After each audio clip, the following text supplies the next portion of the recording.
Details in the term sheet I'd like to add, and these are especially 3 other aspects which might be of importance. At least you might want to pay attention also to those aspects. The first one is the non-competition agreement. As a founder and a CEO, president of a company, in most cases you have to sign a non-competition agreement also for the time when you step back from your company or from the company in general.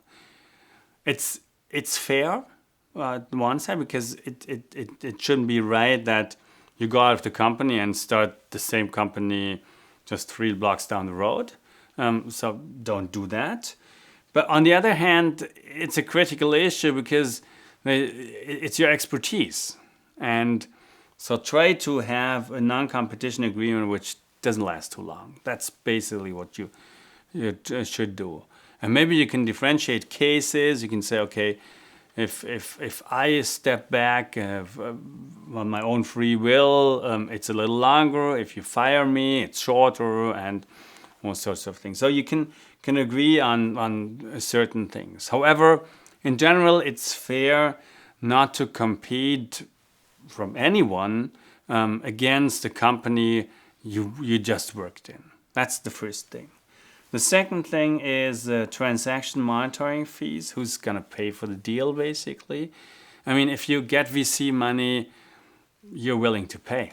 That's okay. You can pay. However, don't try to spend too much money on a deal. So if you can kick something back to the VC, and VC, for example, pays for the due diligence, or you just pay a fraction or up to a certain amount, that's fair. You can try to negotiate that.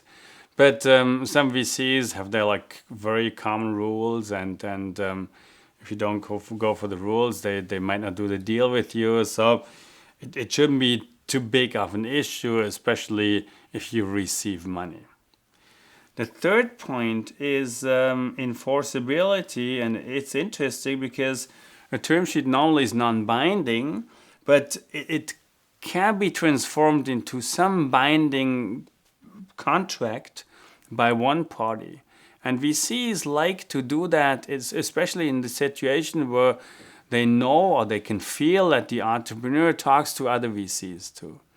If you as an entrepreneur, you negotiate a deal with one VC and you have a term sheet ready, and then take that term sheet, go to a different VC and say, oh, I have a term sheet. If you change the terms in point 1, 3, and 5, I will take your money.